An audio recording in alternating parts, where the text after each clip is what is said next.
Salut à tous, on se retrouve pour un nouvel épisode de la WWE en 2008 sous l'ère Stephanie McMahon et on attaque de suite avec Raw, un incident backstage avec Snitsky qui est bon et on se retrouve de suite pour le booking. Petit aparté, niveau micro, j'ai oublié d'enregistrer au moment du live, donc du coup j'enregistre après. Il y aura peut-être certains décalages ou certains blancs.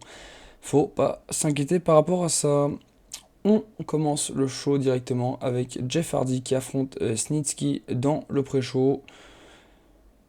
Rien de particulier à signaler. Jeff Hardy qui bat Snitsky en 10 minutes 26 par pinfall, rating de 64. Jeff Hardy qui nous fait une très bonne in-ring performance. On donne un peu de momentum à Jeff Hardy et c'est tout. On va attaquer le show avec Triple H qui est retrouvé inconscient backstage. On voit au loin une voiture qui part à toute allure, mais on ne sait pas qui est l'auteur de cette agression sur Triple H. On en saura certainement plus dans le show. Très bon rating de 75. On enchaîne avec le segment suivant et un match féminin entre Melina Perez et Maria Kanellis. Bon, c'est un match avec une petite hit et d'un catch assez décent. Melina Perez va défaire Maria Kanellis en 10 minutes 01, rating de 59. Melina Perez fait un 62, Maria Kanellis fait un 45. Bon, rien de particulier à signaler, 59 c'est très bien.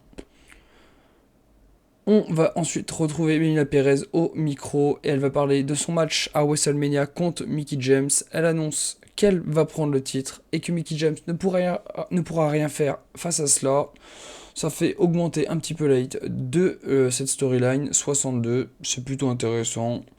On reste dans une certaine continuité au niveau du roster féminin, donc c'est une bonne nouvelle. On va ensuite passer au segment suivant. Bon. Voilà, on passe au segment suivant. Carlito qui affronte Super Crazy dans un match simple. Bon, un match correct avec un petit peu de hit. Carlito va battre Super Crazy en 14 minutes 18. Ah non, il n'y a pas du tout de hit, pardon. Voilà, Carlito qui gagne Super Crazy, rating de 66. Super Crazy fait une très bonne note de 65. Carlito 63. Bon, Super Crazy qui est assez intéressant quand même pour un mec qui est considéré comme opener. 65 de rating, c'est tout à fait correct. On verra à l'avenir s'il n'y a pas moyen de lui redonner un dernier push avant qu'il disparaisse totalement. Bref, on passe à un segment où Roddy Piper annonce que Triple H sera absent ce soir et il ne pourra pas participer au match qui est prévu dans le main event. Rating de 71, voilà, on fait avancer la petite storyline de la soirée. Roddy Piper qui est toujours aussi bon au micro. On enchaîne avec un angle où Mr. Kennedy qui hype son futur match à WrestleMania contre Jeff Hardy. Mr. Kennedy qui est très bon au micro et qui nous fait un 84. C'est parfait. Mr. Kennedy qui prend du momentum, un peu de hype pour le futur combat contre Jeff Hardy. Bien évidemment, il en profite pour l'insulter. Bon, vous connaissez le personnage de Mr. Kennedy, il est toujours provocateur. On verra bien ce que ça donne le moment venu. On va passer dans le segment suivant. Ah, je suis désolé. Voilà, Mr. Kennedy, du coup, qui a un match. Et il affronte Val Venis dans un match plutôt décent. Mr. Kennedy qui va remporter le match en 14 minutes 15. Durant le match, Jeff Hardy est venu distraire Mr. Kennedy, mais cela n'a pas suffi à le faire perdre. On fait un 70 de rating, 73 pour Mr. Kennedy, c'est très bon, 59 pour Val Venis. Bon, c'est pas foufou, mais ça reste tout à fait honnête. Bon, rien à redire sur ce match. Mr. Kennedy qui assure et qui continue de prendre du momentum pour son match à WrestleMania. On passe au segment suivant Et on voit Piper qui essaye de convaincre Shawn Michaels d'affronter Ric Flair à WrestleMania. Bon, on voit que Shawn Michaels n'a pas l'air d'être très content, très heureux avec cette idée. Il émet des doutes et il veut pas envoyer surtout son pote Ric Flair à la retraite. Mais il n'a pas dit non. Roddy Piper qui fait le forcing, mais le segment qui s'arrête là. On en saura certainement plus dans le prochain show de SmackDown. On espère en tout cas qu'il dira oui pour un match carrière contre carrière à WrestleMania. Dans le segment suivant, on va donc passer... Alors c'est très long. Ah, je me ferai plus avoir sur le micro. Je vous le promets ça. On passe dans un très très bon match. John Cena qui affronte Chris Jericho et The Rock dans un triple free match. John Cena va défaire Chris Jericho et The Rock en 20 minutes 12. John Cena qui est le weak link, 78 de rating. John Cena qui était off his game, c'est dommage. 72 de notes, 86 pour Jericho, 87 pour The Rock. Excellente note. C'est dommage que John Cena se plante parce que là il y aurait vraiment moyen d'aller chercher un gros 80. Il n'y a pas grand chose qui est pénalisé en finale. Bon, c'est pas très grave. On attend mieux de John Cena, mais ça peut arriver d'avoir un jour sans. Le rating est 78, ça reste tout à fait honnête, surtout pour le dernier match de la soirée. The Rock, par contre, assure 87, il a toujours la forme. Et bien évidemment, The Rock, mécontent de sa défaite, va attaquer Chris Jericho, il va le passer à tabac. John Cena, qui est en train de remonter sur la rampe, va voir ça et va venir prêter secours à Chris Jericho et faire fuir le Rock. Bon, rating de 81, on finit le show de la meilleure des façons. Et John Cena qui prend du momentum. 77, la popularité qui augmente dans 31 régions, c'est parfait pour ce show de Raw. On monte en gamme avant WrestleMania et c'est ce qu'on voulait, donc c'est parfait. On va donc pouvoir se diriger tranquillement vers le show ECW. Et puis on se retrouve pour le début du booking. À de suite.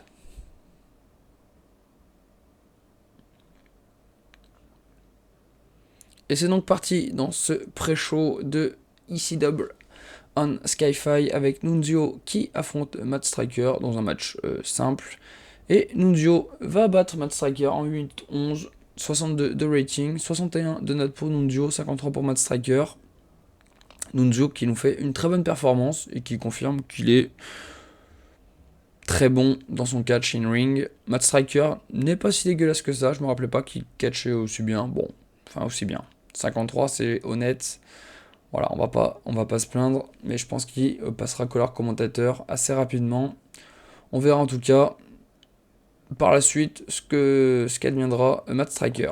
On ouvre du coup le show avec un premier match entre Stevie Richards et Kid Cash qui nous fait un 55 de rating.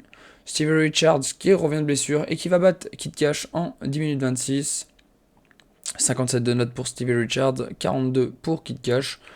Bon, très bonne note pour Stevie Richards qui revient de blessure, donc j'en demandais pas beaucoup.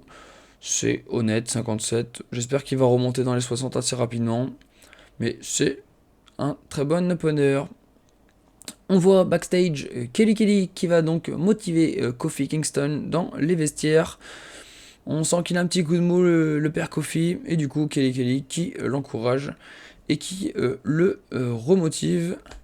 Bon voilà, c'est juste un petit segment pour faire apparaître Kelly. On en a besoin pour notre produit ECW. Enfin notre produit WWE tout court en fait. Ça nous fait un rating correct. On passe ensuite dans le segment suivant et on voit Chavo qui va dans le bureau du general manager Paul Heyman avec son manager Armando Estrada. Il vient se plaindre, il n'est pas content de comment les choses sont bookées et comment Tommy Dreamer se retrouve dans la course au titre ECW. Ça ne lui plaît pas du tout. Et du coup, Paul Heyman demande à Chavo Guerrero et Armando Estrada de partir, qu'il s'occupera de cette affaire plus tard, mais pour le moment, il s'occupe d'autre chose.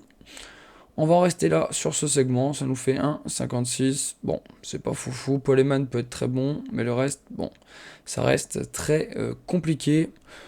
C'est dommage, parce qu'il y avait quand même clairement moyen de faire mieux, surtout avec un gars comme Paul Heyman qui a vraiment des qualités incroyables au micro. Bon, on verra par la suite. Allez, on passe à un match très bon entre Lance Storm et John Morrison, rating de 74. John Morrison va battre Lance Storm en 14 minutes 11. Après, bien évidemment, une distraction du Miz qui est intervenu dans ce match. Lance Storm qui nous fait un 72, John Morrison un 71. Franchement, rien à redire, le match est très bon et Lance Storm confirme qu'il est encore en pleine possession de ses moyens. Du coup, on risque de le voir dans le roster principal, que ce soit Raw, SmackDown, je pense, après la draft. Voilà.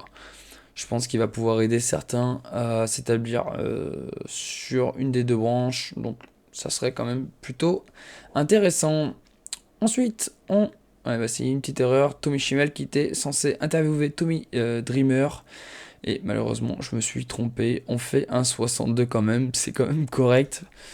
Mais c'est dommage que Tommy Chimel soit à cette place parce qu'il était censé être dans la place de l'intervieweur. Bon, 62 rating, c'est pas très grave, c'est un petit fail de ma part. On va pouvoir passer au segment suivant. Et le segment suivant est un match par équipe entre Tommy Dreamer et Perry Saturn qui affrontent Big Daddy V et Elijah Burke. Et dans un match décent, Big Daddy V et Elijah Burke vont battre Tommy Dreamer et Perry Saturn en 15 minutes 48. Durant le match, Chavo Guerrero est venu bien évidemment distraire Tommy Dreamer. Et en termes de notes, Perry Saturn est pas mauvais. Tommy Dreamer nous fait une bonne note. Et pour le reste, bon, c'est Elijah Burke qui est vraiment quand même en retrait. On a un rating final de 61 sur ce dernier match. Bon, ça ne nous fera pas une grosse note pour le rating du show. Mais bon, comme c'est un show secondaire, ça n'a pas une réelle importance, même si j'essaye d'avoir toujours des notes au-dessus de 60. C'est quand même intéressant d'avoir quelque chose de cohérent, un produit quand même qui soit attractif pour la télévision.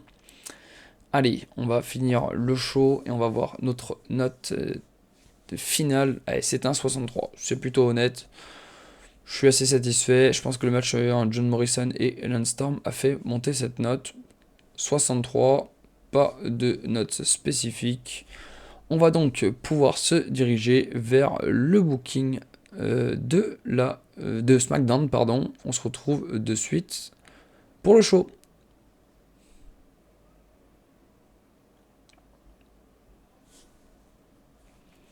Et c'est donc parti dans le pré-show avec Matt Hardy qui va affronter Domino.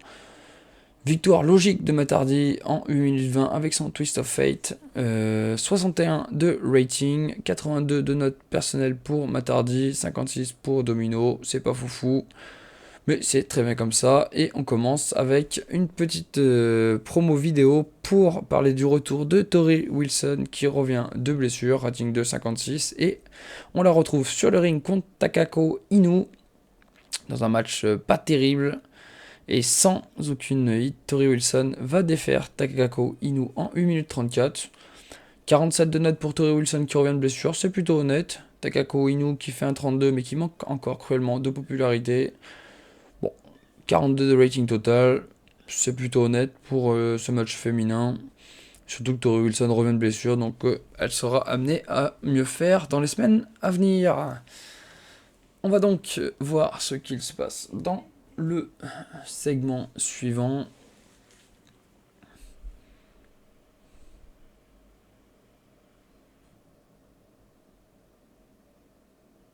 Alors, je sais pas ce que j'ai dit, mais j'en avais des choses à raconter malheureusement. Ah, c'est bon. On passe du coup à un match par équipe entre Golden Rush, donc l'équipe de Kane et Jamie Noble qui affrontent The Edgeheads. Match plutôt correct. Golden Rush vont remporter leur match. Rating de 69, c'est vraiment intéressant. 65 pour Jimmy Noble. 78 de Kane qui fait une très très bonne note. Pour Zack Ryder et Kurt Hankins, c'est plus compliqué. Bon, après, c'est pas très très important. Là, tant que la note finale est bonne, on est sur un 69, c'est parfait. Golden Rush qui prend du momentum pour la course au titre de la WWE par équipe. Donc, les titres qui appartiennent à The Miz et John Morrison. Et en parlant de ça, Golden Rush qui célèbre sa victoire et The Miz et John Morrison qui vont arriver et attaquer les récents vainqueurs de match. Rating 2,61, on fait juste avancer la storyline pour WrestleMania. Ryan Priest a annoncé sur ce segment. Et on passe de suite à un match par équipe assez surprenant entre Batista et le Big Show qui affrontent Bobby Lashley et Vader. Et dans un match de 15 minutes environ, Bobby Lashley et Vader vont remporter ce match en trichant, bien évidemment, c'est dans des cordes. Rating de 64, bon, il n'y a pas de très bonne performance. Batista et le Big Show n'ont absolument aucune chemistry en tant que partenaire. Bon, et bon, on saura pour la suite qu'il faut pas les associer. Bobby Lashley qui était off his game, ouais, les notes sont quand même pas terribles du tout. Bobby Lashley, Batista qui nous habitue quand même à des notes plus aux alentours de 80. C'est dommage. C'est dommage parce qu'il y avait vraiment moyen de faire un très bon rating sur ce segment, sur ce match en tout cas. Mais c'est pas grave, ça fait au moins avancer les deux storylines qui sont en cours entre ces quatre hommes. C'est déjà plutôt intéressant. On va donc pouvoir passer au segment suivant.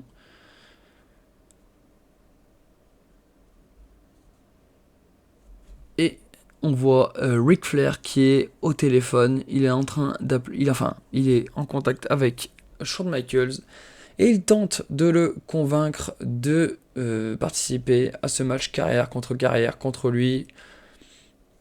On sent que cela tient très à cœur à Ric Flair. Rating de 87, c'est parfait, ça fait une très bonne note. Son Ric Flair est très fort pour tout ce qui est entertainment, microphone, genre de choses. Il a de très bonnes qualités. On passe ensuite sur un match simple entre Rey Mysterio et Shelton Benjamin. Match qui va durer presque 16 minutes. Et durant le match, MVP va attaquer Rey Mysterio. Heureusement, Matt Hardy va faire le save.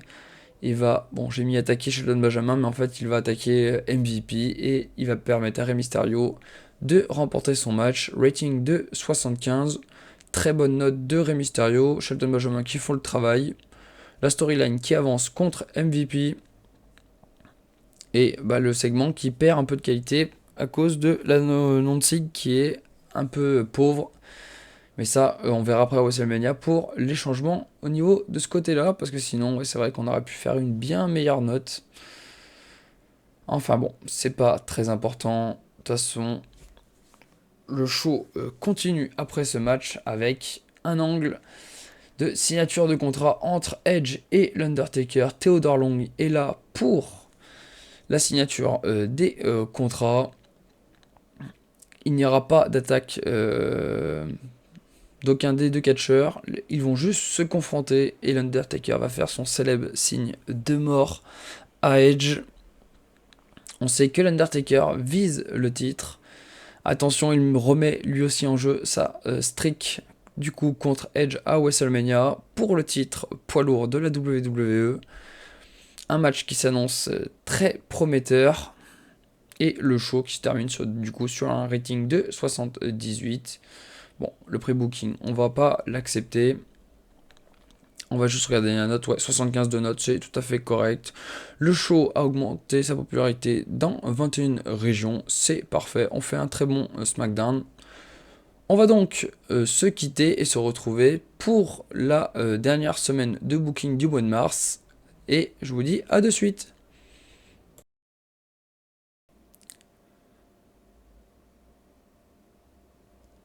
On va donc se retrouver pour cette dernière semaine de booking avant WrestleMania 24. On l'attaque avec Raw. Normalement, pas d'incident en particulier. On va avancer et on va voir ça de suite. On se prépare surtout pour cette dernière ligne droite et on se retrouve de suite pour le booking du show. Et c'est parti pour ce premier match entre Super Crazy et Umaga dans le pré-show. Rating de 63, Umaga fait un 66, Super Crazy un 62. Umaga va remporter le match. Voilà, il n'y aura rien d'autre à signaler sur ce match. Match plutôt intéressant. Super Crazy qui confirme ses bonnes perfs de la semaine dernière. Je suis plutôt content. Et on va retrouver Triple H sur le ring. Il annonce que Randy Orton est l'auteur de sa terrible agression de la semaine dernière et qu'il se vengera. Il parle du coup de son match à WrestleMania et il annonce qu'il compte bien récupérer le titre de la WWE. Très bon rating de 87, le show s'ouvre de la meilleure des façons. On passe à un match féminin entre Mickie James et Jillian Hall, 58 de rating, une victoire de Mickie James qui prend du momentum avant le match de WrestleMania. Match simple, hein, le titre n'était pas en jeu, Mickie James qui fait toujours une bonne performance, Jillian Hall c'est un petit peu plus compliqué.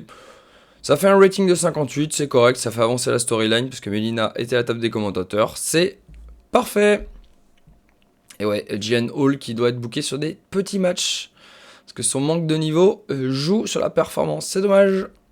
On passe à un match par équipe entre Hard Rhodes et JBL et Snitsky. Alors c'est un match un peu random, pardon. Je sais pas pourquoi j'ai pris un accent. 58 de rating. Les ceintures par équipe de Raw étaient en jeu. Cody et Hardcore Holly vont conserver leur ceinture. Pas de grosses performances à souligner. Cody Rhodes fait meilleure note que Hardcore Holly. Pour le reste, bon, voilà, c'est pas très bon, mais c'est pas très mauvais, c'est moyen, voilà, il y a pas grand chose à rajouter, c'est juste qu'ils prennent eux aussi du momentum avant WrestleMania. On fait avancer les storylines. J'ai oublié de préciser que durant le match, Landscape va attaquer accidentellement Snitsky, ce qui provoquera la victoire de Hard Rhodes. Voilà, histoire de mettre un petit peu de piment à cette storyline et de la faire avancer parce qu'elle est vraiment très très basse. Et bien évidemment, juste après le match, Landscape et Trevor Murdoch vont attaquer Cody Rhodes. Non, pardon, je me trompe. Cody Rhodes et Hardcore Holly vont se moquer de Landscape et Trevor Murdoch qui ont provoqué la défaite de Snitsky et JBL. Voilà, petit segment gentillet, histoire de prolonger la storyline. Et on passe au segment suivant, pardon, rating de 77.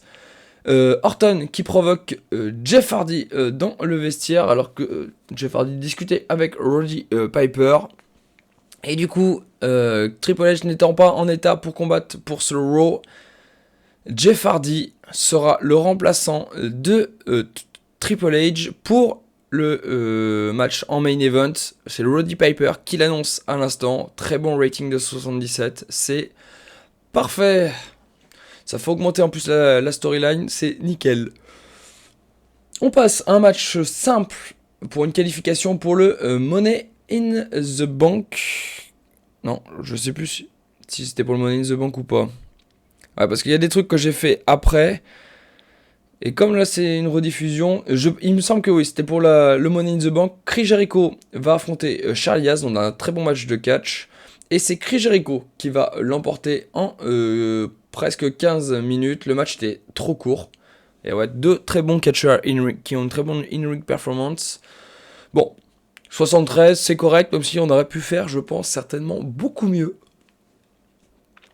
C'est pas très grave. En tout cas, ça permet déjà à Chris Jericho de se qualifier pour le Money in the Bank de WrestleMania. C'est assez intéressant pour lui. Il aura peut-être une opportunité de récupérer la mallette.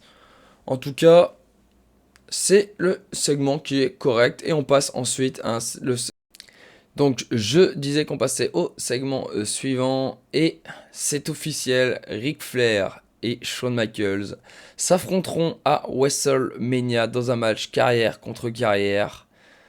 Rating de 79. Shawn Michaels et Ric Flair, l'un des deux terminera sa carrière à WrestleMania. Roddy Piper officialise le match. Ça risque d'être un grand moment de ce WrestleMania 24. On verra qui sortira vainqueur de ce match. Y aura-t-il une surprise? Suivra-t-on la réalité? On en saura plus le moment venu. Bref, on peut passer au segment suivant et on passe à une conférence de presse d'avant-match entre John Cena et The Rock. Et John Cena qui est invité à la conférence de presse habituelle, qui s'exprime sur le match, sur The Rock, sur sa rivalité, sur son futur. Mais bien évidemment, The Rock va venir s'en mêler. Les deux catcheurs vont se provoquer. Ils vont se faire face.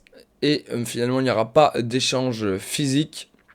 Mais on sent une tension entre les deux. Et surtout, on fait un excellent rating de 87. Une très bonne storyline entre ces deux-là. Franchement, je pense qu'il y a même moyen de... On aura dû... Enfin, je savais pas que... The Rock est revenu dans le milieu très tardivement. Mais il y aurait eu moyen de faire quelque chose. Et on termine avec le match de ce main event entre Randy Orton et Jeff Hardy. Et dans un bon match de catch, Randy Orton va battre Jeff Hardy en 18 minutes 25. En bien évidemment usant des tactiques déloyales.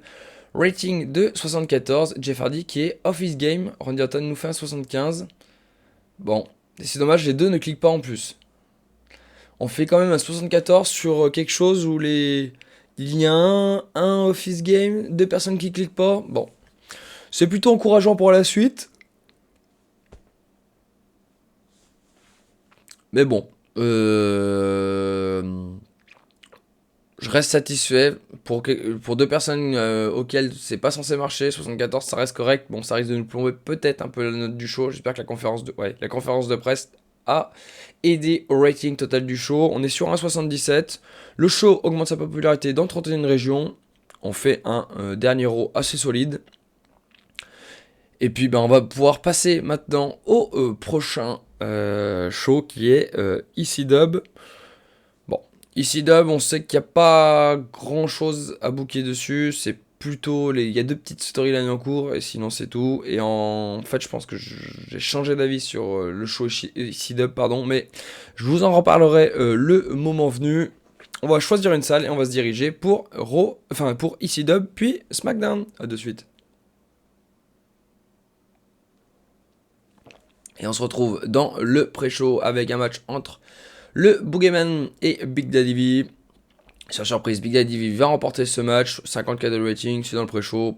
Rien d'autre à signaler. C'est pas foufou. Moi, je suis déçu de Big Daddy V. 57, c'est très faible. Mais bon, c'est pour ça qu'il est là. On attaque avec le premier match de la soirée officiel de la soirée, entre Kofi Kingston et Mike Knox. Match plutôt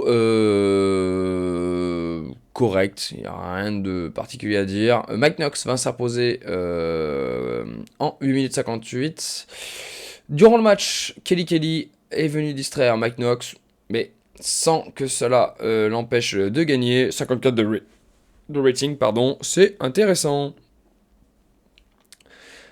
On retrouve backstage Chavo Guerrero qui va attaquer Tommy Dreamer et il va le laisser pour mort. Tommy Dreamer est KO, il est allongé sur le sol des vestiaires, rating de 60. On en saura plus après. On attaque avec Miz TV qui reçoit aujourd'hui Ron Simmons. Bien évidemment, Miz et Morrison vont s'amuser à provoquer Ron Simmons. Et lorsqu'ils vont attaquer ce dernier, Lance Storm va venir faire le save. Rating de 68, c'est plutôt correct. Je mets en avant Ron Simmons qui fait que se plaindre de ne pas être... parce qu'il veut être occasional wrestler, mais il a plus le niveau pour l'être. Donc bref. Voilà, on a mis un petit segment avec lui. On passe au match par équipe simple entre Balls Mahoney et Spike Dudley qui affrontent Matt Striker et Elijah Burke. Bon, c'était un match vraiment très simple. Balls Mahoney et Spike Dudley vont remporter le match.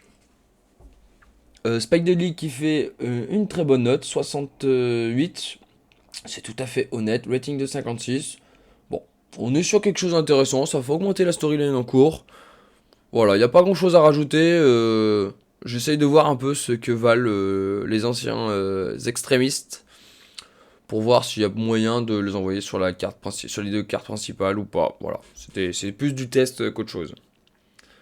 Du coup, on retrouve en segment Paul Heyman et CM Punk. Et CM Punk, si CM Punk gagne son match de ce soir, il aura une grosse opportunité. Et cette opportunité est une place de participant pour le Money in the Bank à WrestleMania.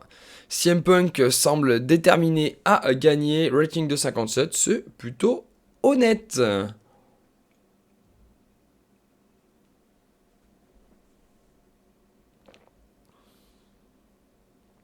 On va passer au segment suivant. Et c'est un match entre Chavo Guerrero et CM Punk. CM Punk qui voulait venger son pote Tommy Dreamer qui a été attaqué en début de show. Et à la surprise générale, Chavo Guerrero va perdre contre CM Punk. Et durant le match, bien évidemment, Raimundo Estrada va essayer de distraire Punk. Sauf que Tommy Dreamer va venir faire le save. Il était encore en état de venir aider son pote CM Punk. Et CM Punk remporte donc le match et se qualifie donc pour le Money in the Bank, rating de 69. Les deux catcheurs qui ont une très bonne note, c'est vraiment parfait. Le show qui se termine sur un 65, pas de note particulière. Bon, voilà, pour une dernière de l'IC-Dub, c'est plutôt honnête. On va donc pouvoir enchaîner et passer de suite au dernier show de cette semaine qui est autre que SmackDown.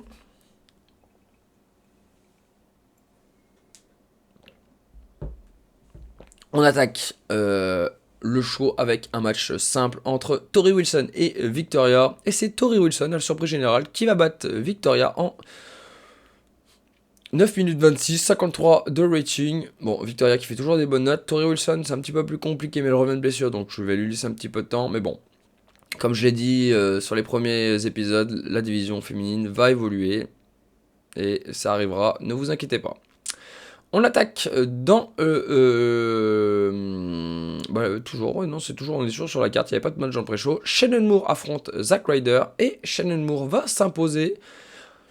Match correct, 52 de rating. Shannon Moore fait une meilleure note que Zack Ryder, mais c'est pas foufou. Et on passe au segment suivant. Golden Rush qui réclame une opportunité pour le titre. Jamie Noble et Kane qui viennent en parler à Theodore Long qui n'est autre que le General Manager. Teddy Long accepte leur proposition pour avoir une chance à WrestleMania. En attendant, on passe un match simple entre Matt Hardy et Kenny Dykstra. Sans surprise, Matt Hardy va s'imposer. Excellente note de Matt Hardy. Rating de 68. C'est plutôt intéressant. Matt Hardy, du coup, qui va se faire intercepter par Teddy Long à la fin de ce match. Il va le congratuler pour sa victoire et il va annoncer que Shannon Moore et lui-même, Matt Hardy, ont chopé une place pour le Money in the Bank match de WrestleMania. Matt Hardy est comme un fou. Il rejoint donc Brian Kendrick, Shelton Benjamin, Chris Jericho et CM Punk. On complète donc avec Matt Hardy et Shannon Moore, ce qui nous promet un très bon Money in the Bank à WrestleMania. Matt Hardy est très content de sa chance, surtout que lui il est revenu très tard suite à une blessure. Voilà, on a un petit segment qui fait monter un peu la hype. On va pouvoir passer au segment suivant. Nous avons une petite vidéo qui retrace ce qu'il s'est passé entre Edge et The Undertaker. La streak de l'Undertaker est en jeu, tout comme le championnat World Heavyweight de Edge. Ça nous promet du lourd. Et on passe de suite à un combat où l'Undertaker va affronter Vader dans un match simple. The Undertaker va remporter le match suite à une distraction du Big Show qui a bien évidemment venu j'arrive plus à parler, c'est terrible, est venu distraire Vader parce qu'ils sont en rivalité les deux. Rating de 63, c'est une catastrophe en termes de notes. Mais bon, ce n'est pas grave, on va pas non plus s'apitoyer là-dessus. Et derrière, on voit Edge et Vicky Guerrero qui discutent backstage. On n'entend pas trop ce qui se passe. On voit qu'ils manigancent quelque chose les deux, mais on ne sait pas quoi. On en saura certainement plus dans les minutes à venir. Et on passe sur un match par équipe entre Batista et Rey Mysterio qui affrontent Bobby Lashley et MVP. Petit match pour faire monter la hype avant WrestleMania. Les Babyface, Batista et Rey Mysterio vont s'imposer. Bon, rien de particulier à dire. MVP était off his game. 73 de rating. Batista n'a pas été bon. Enfin, un peu déçu de ce main event. Je m'attendais à beaucoup mieux. J'ai un peu de mal à booker certains trucs sur la fin. C'est marrant parce qu'au début SmackDown j'arrivais mieux à booker et puis maintenant sur la fin c'était plutôt Raw où là, j'avais plus d'idées, plus après il y a moins de problèmes entre certains catcheurs, enfin en termes de chemistry, donc bon. C'est un petit peu compliqué, on finit sur un 73, c'est un peu faiblichon, on va voir ce qu'on a fait comme note. Je m'attends pas à quelque chose d'incroyable, hein, on va pas se mentir. On fait un 71, ouais, c'est pas foufou, hein. On augmente la popularité dans 18 régions, par contre on la perd dans 5 régions. Ouais. Ouais, non, sur ce genre de show, il faut qu'on fasse minimum 73, 74. Sinon, non, c'est pas possible. C'est pas possible. Enfin bref, on a donc terminé avec SmackDown. On va donc pouvoir passer sur le plus gros show de l'année, WrestleMania 24, qui nous attend. Et on va de suite s'y rendre. Bon, pas de news en particulier. On va voir ce que ça donne. On va mettre nos broadcasters et puis on se retrouvera pour le début du show. Donc on a 3 chaînes hein, pour les pay-per-view parce qu'en fait j'ai remarqué qu'il y avait plein de broadcasters mais bon, on peut pas tous les mettre, ce qui est normal. Du coup voilà. On va prendre une grosse salle. C'est vrai que quand je compare maintenant la taille des salles, enfin de comment la WWE remplit des salles, maintenant et par rapport à avant, là on parle de 30 000 personnes. Maintenant, là, sur le dernier WrestleMania 40, on est au double. On est à 60 000 personnes. Et encore, c'est sur des shows où on aurait certainement pu faire plus. Bref, on passe de suite à un premier match dans le pré-show entre Matt Sydal et Sheamus O'Shaughnessy, 56 de rating. C'était un petit combat pour voir ce que valaient nos catcheurs en développement. Ça permet qu'ils se fassent voir par le grand public. On est dans le pré-show, c'est parfait. Matt Sydal qui s'impose sur Sheamus. Matt Sydal risque d'être très intéressant dès le début. Vraiment, il semble très très prometteur. Il a une in-ring performance déjà assez balèze. En plus avec un catch de high flyer, un catch assez aérien, ça risque d'être une excellente opportunité pour lui de rejoindre un des 3 rosters. Bon, on ne sait pas encore lequel, mais ça devrait pas tarder. On devrait pas tarder à le savoir, pardon. Décidément aujourd'hui c'est la catastrophe, hein, de commenter après. On passe sur le deuxième match du pré-show entre Paul London, Charlie Ace, Mark Henry et William Regal. Un très bon Fatal 4-Way. Bon, rien de particulier à annoncer. William Regal va remporter ce match, on va le dire, assez logiquement. Mark Henry est le weak link, clairement. Et les 3 autres catcheurs font de très très bonnes performances. 75 de rating. Voilà, ça c'est clairement des mecs qui n'ont pas été pushés jusqu'à présent, mais qui devraient l'être, qui sont excellents sur un ring. Et ça le sera après WrestleMania, ça je vous le promets. Moi, j'ai pas envie de pusher certains catcheurs. Il y en a d'autres qui ont un talent in-ring que je pense qu'on n'a pas assez profité. Notamment William Regal, mais aussi des gars comme Paul London, Brian Kendrick, ce genre de mecs. Même Charlie S. C'est des mecs qui sont restés bloqués dans la mid-card et qui après sont repartis sur le circuit indépendant ou ont été assigné à d'autres rôles, comme William Regal qui est parti sur la ECW, voilà, ce genre de choses. En tout cas, je suis très très satisfait de ce que nous a proposé les 4 catcheurs de cette Fatal 4-Way.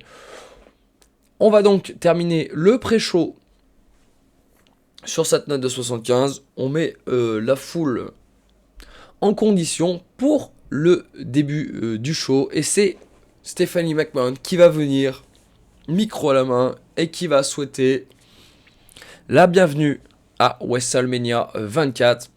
Elle est très heureuse d'ouvrir ce show et elle annonce juste après ce show le début d'une nouvelle ère. On va donc attaquer avec le match Money in the Bank. Brian Kedrick, Shelton Benjamin, Matt Hardy, Chris Jericho, CM Punk et Shannon Moore participent à ce match. Rating de 80 et comme vous pouvez le constater, c'est Matt Hardy qui va remporter la mallette. Alors, explication. Alors, certains catcheurs étaient là plus pour faire, on va dire, le show, ayant des qualités pour ces matchs à échelle, notamment Brian Kendrick, Shelton Benjamin, Shannon Moore. Et puis après, il y avait vraiment un. J'hésitais entre trois catcheurs, Matt Hardy, Chris Jericho, CM Punk. Bon, j'ai éliminé de suite Chris Jericho. Parce que je me suis dit que bon, je le mettrais dans d'autres storylines. J'ai d'autres idées pour lui et en fait je vais le pusher directement plus sur des matchs de main event. Donc voilà, peut-être même sur un heel turn. CM Punk, je trouve que c'est encore un peu tôt. Ça m'embête un petit peu. Du coup, le choix logique c'est retourné sur Matt Hardy qui fait de très bonnes in-ring performances. Jeff Hardy, au début, j'ai pensé à l'intégrer, mais en fait, non, j'ai préféré lui faire terminer son histoire avec Mr. Kennedy. Il est avec le titre intercontinental. Voilà, je pense qu'il n'aura pas de mal à aller vers le main event après. Mais pour moi, il est intéressant de pusher Matt Hardy. Voilà, je vais donner un nouveau sens à l'histoire. Et ça commence par ce Money in the Bank match avec Matt Hardy. Donc voilà, Matt Hardy est donc le détenteur de la mallette Money in the Bank. Il aura donc droit à un match pour le titre de son choix quand il le souhaite. Il faudra juste qu'il l'annonce au préalable pour pouvoir planifier un match. Ce n'est plus comme avant avec un cash-in. Voilà, c'est donc une excellente nouvelle pour Matt Hardy qui célèbre bien évidemment avec la foule. Je suis plutôt satisfait de mon choix. On verra où cela nous mènera. Mais en tout cas, Matt Hardy a un excellent rating de... non, Matt Hardy, non. Le Money in the Bank nous fait un excellent rating de 80 et j'en suis très content. On va pouvoir passer au second match de cette soirée. Une grosse soirée qui nous attend. On a presque 4 heures de... Ouais, je crois que c'est 4 heures de show sur cet événement. C'est plutôt intéressant. Ouais,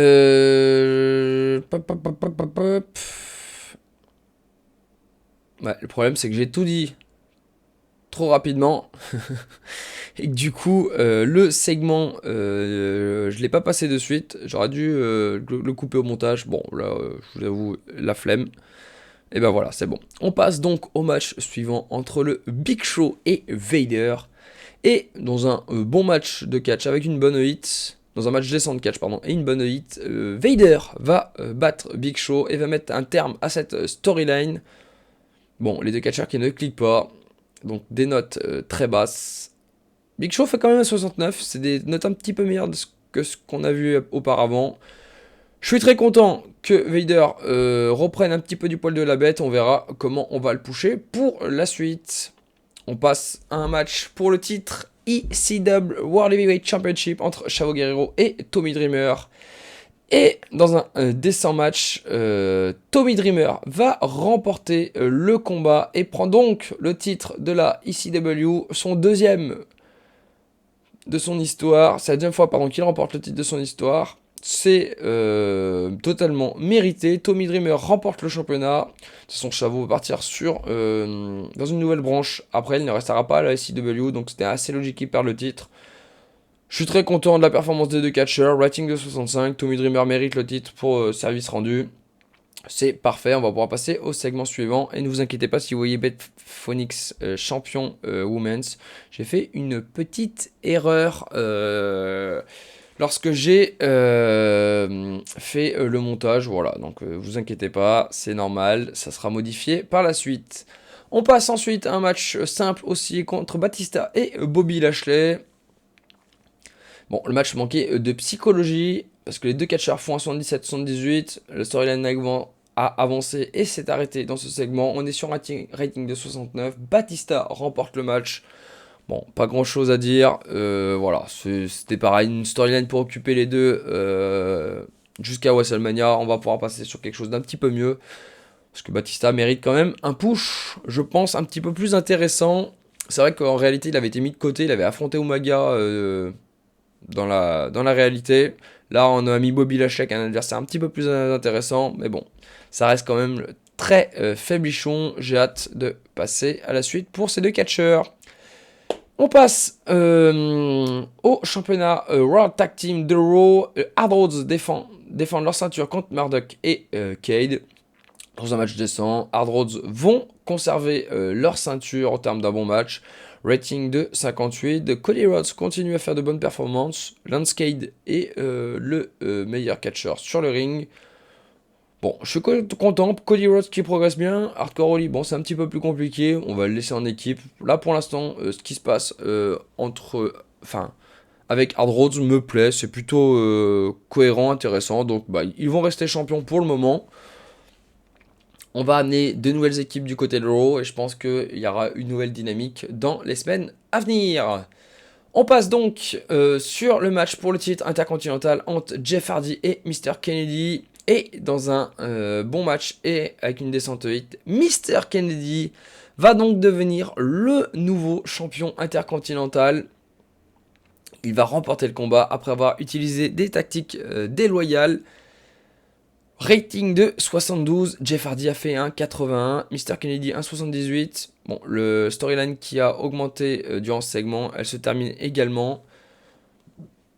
Mr. Kennedy méritait d'avoir un titre. Jeff Hardy va certainement changer de brand à la fin de cet épisode. J'ai d'autres projets pour Jeff Hardy. Je ne l'ai pas mis dans le match Money in the Bank, je vous expliquais pourquoi. En tout cas, voilà, Mr. Kennedy mérite son titre. On va avancer à Raw avec le titre intercontinental de Mr. Kennedy.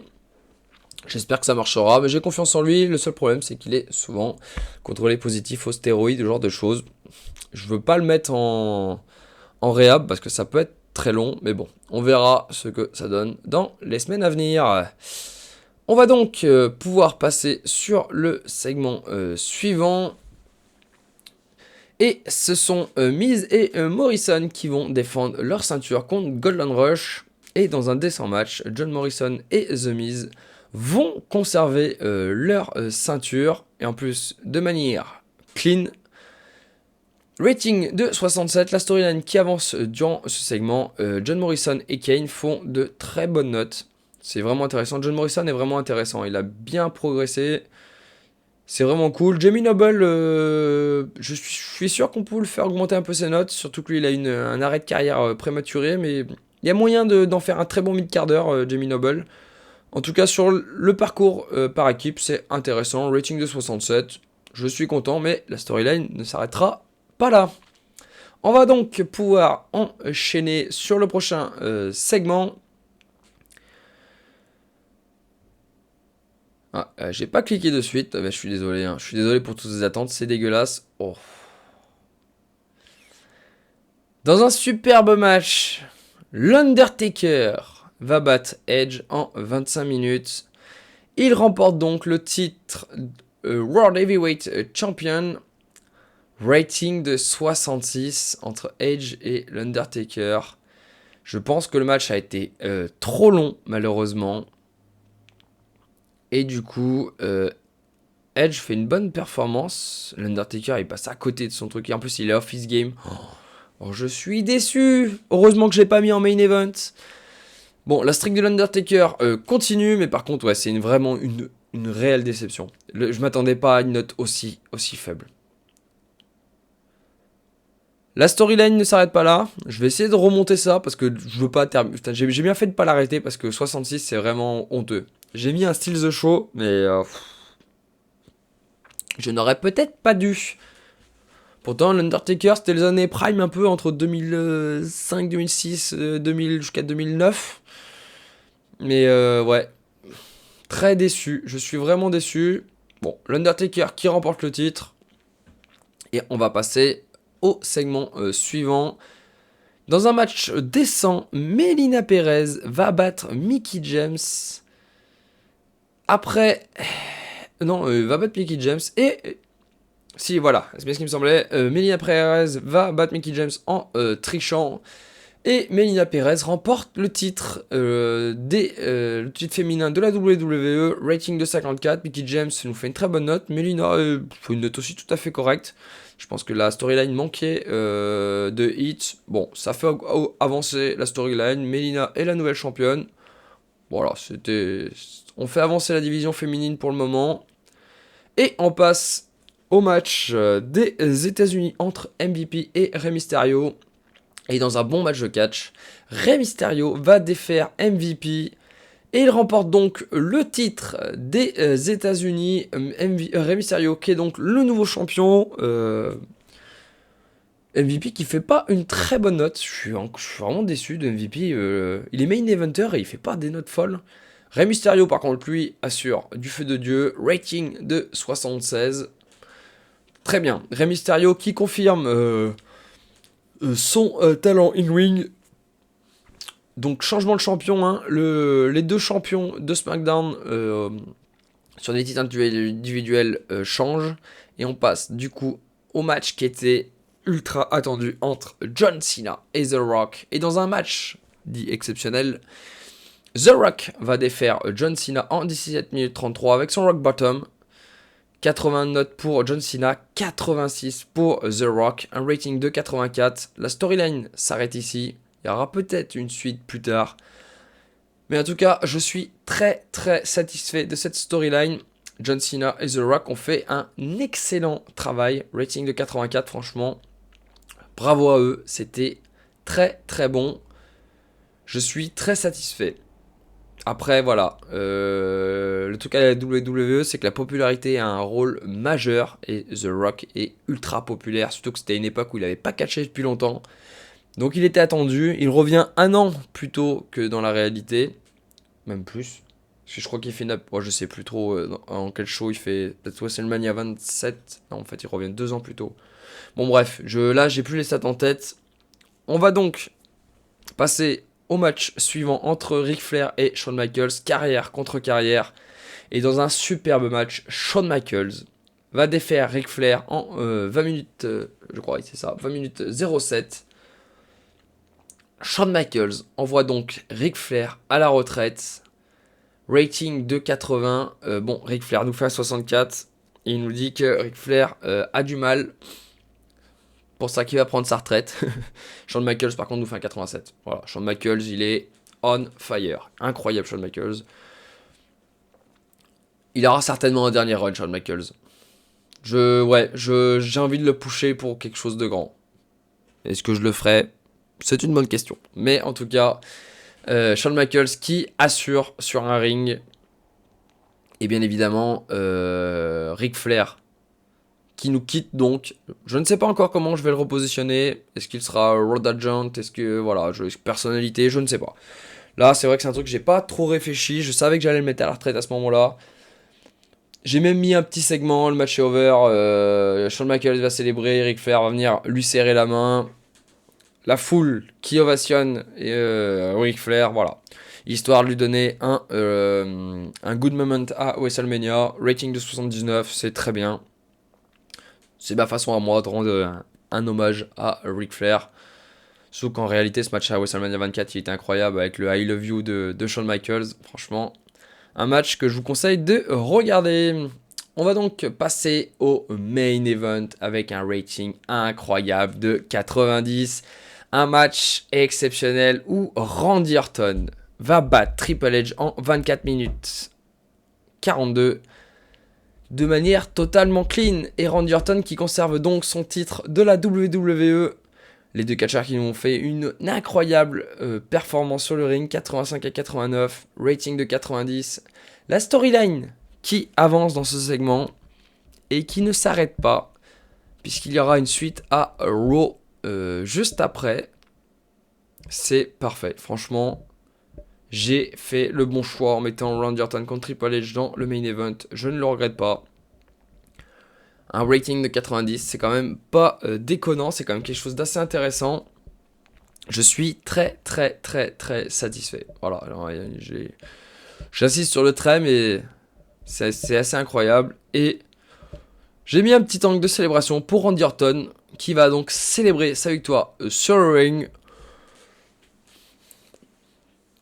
Voilà, c'est l'angle pour fermer ce show. 82 de rating et on fait un show à 85 de rating. C'est incroyable. Je suis très content. WrestleMania est une grande réussite. Notre popularité qui augmente dans 41 régions. Alors on me dit que Shannon Moore a été trop utilisé. Shannon Moore a juste fait le match Money in the Bank. Bon, écoutez, moi ça, ce genre de truc je m'en fous. Shannon Moore il avait sa place dans le match Money in the Bank. C'est tout. De toute façon on fait un 85, c'est très bien. Bien évidemment je vise les 90. J'ai envie de faire des grosses notes. Mais je suis extrêmement satisfait de ces 2 premiers mois de booking. Ça a été compliqué. J'ai eu du mal à m'adapter au produit. J'ai eu du mal à modifier tout ça. Au final ça paye. On va féliciter les catcheurs pour leur bonne performance. Triple H, Edge, Ric Flair, surtout que Edge n'était pas très content de perdre. Voilà, le speech est fait. WrestleMania va donc se clôturer ici. On va faire le bilan économique et après on se quittera là-dessus et on se retrouvera pour la nouvelle ère de la WWE qui commencera dès l'Euro suivant avec la draft. On va commencer avec la draft. Bon, le report est excellent. Awesome, parfait. Bon, voilà, une très bonne chose. Je suis très heureux et j'ai hâte d'entamer cette nouvelle phase. Je suis hypé par ça. Tiens, Kenny Omega. Je suis très très hypé. On va juste, voilà, j'avais vu ça, du coup on va regarder le rapport financier. On fait un mois, presque 1 million de performances, c'est nickel. On a augmenté notre revenu de pay-per-view, on a augmenté nos tickets de sales.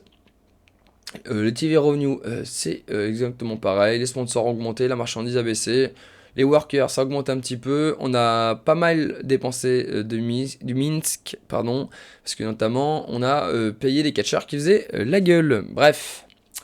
Voilà, c'est tout pour moi pour cet épisode de WrestleMania. On se retrouve pour le nouvel épisode et la draft très prochainement. Allez, ciao tout le monde!